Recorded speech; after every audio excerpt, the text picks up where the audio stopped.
Hello, good afternoon. This is Myesha Marie coming to do our Bible reading today. I will be reading for us coming from Exodus chapter 22. I hope you are having a wonderful Wednesday. It is Wednesday, right? Yes. But nevertheless, I hope you're having a wonderful Wednesday, and we'll go ahead and get started. If someone steals an ox or sheep and then kills or sells it, the thief must pay back 5 oxen for each ox stolen, and 4 sheep for each sheep stolen. If a thief is caught in the act of breaking into a house and is struck and killed in the process, the person who killed the thief is not guilty of murder. But if it happens in daylight, the one who killed the thief is guilty of murder. A thief who is caught must pay in full for everything he stole. If he cannot pay, he must be sold as a slave to pay for his theft. If someone steals an ox or donkey or sheep and it is found in the thief's possession, then the thief must pay double the value of the stolen animal. If an animal is grazing in a field or vineyard and the owner lets it stray into someone else's field to graze, then the animal's owner must pay compensation from the best of his own grain and grapes. If you are burning thorn bushes and the fire gets out of control and spreads into another person's field, destroying the sheaves or the uncut grain or the whole crop, the one who started the fire must pay for the lost crop. Suppose someone leaves money or goods with a neighbor for safekeeping, and they are stolen from the neighbor's house. If the thief is caught, the compensation is double the value of what is stolen.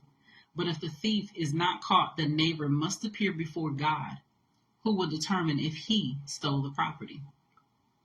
Suppose there is a dispute between 2 people who both claim to own a particular ox, donkey, sheep, article of clothing, or any lost property. Both parties must come before God, and the person whom God declares guilty must pay double compensation to the other.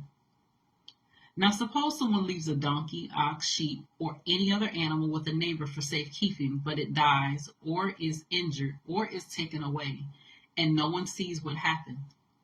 The neighbor must then take an oath in the presence of the Lord. If the Lord confirms that the neighbor did not steal the property, the owner must accept the verdict, and no payment will be required. But if the animal was indeed stolen, the guilty person must pay compensation to the owner.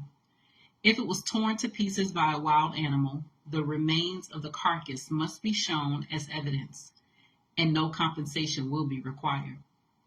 If someone borrows an animal from a neighbor and it is injured or dies when the owner is absent, the person who borrowed it must pay full compensation. But if the owner was present, no compensation is required. And no compensation is required if the animal was rented, for this loss is covered by the rental fee. If a man seduces a virgin who is not engaged to anyone and has sex with her, he must pay the customary bride price and marry her. But if her father refuses to let him marry her, the man must still pay him an amount equal to the bride price of a virgin. You must not allow a sorceress to live. Anyone who has sexual relations with an animal must certainly be put to death. Anyone who sacrifices to any god other than the Lord must be destroyed. You must not mistreat or oppress foreigners in any way. Remember, you yourselves were once foreigners in the land of Egypt. You must not exploit a widow or an orphan. If you exploit them in any way and they cry out to me, then I will certainly hear their cry. My anger will blaze against you, and I will kill you with the sword. Then your wives will be widows and your children fatherless. If you lend money to any of my people who are in need, do not charge interest as a money lender would. If you take your neighbor's cloak as security for a loan, you must return it before sunset. This coat may be the only blanket your neighbor has. How can a person sleep without it? If you do not return it, and your neighbor cries out to me for help, then I will hear, for I am merciful. You must not dishonor God or curse any of your rulers. You must not hold anything back when you give me offerings from your crops and your wine. You must give me your firstborn sons. You must also give me the firstborn of your cattle, sheep, and goats. But leave the newborn animal with its mother for 7 days. Then give it to me on the 8th day. You must be holy, be my holy people.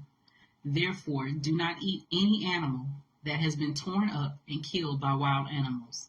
Throw it to the dogs. So that was Exodus chapter 22. I pray that the word was a blessing too. I pray that you go back. As always, I encourage you to go back, read through the word, study through the word, continue to learn and grow and understand God's character, draw closer to him, so that nothing in this world can shake you from who he is to you. You guys take care. God bless, and Lord willing, we'll see each other tomorrow afternoon.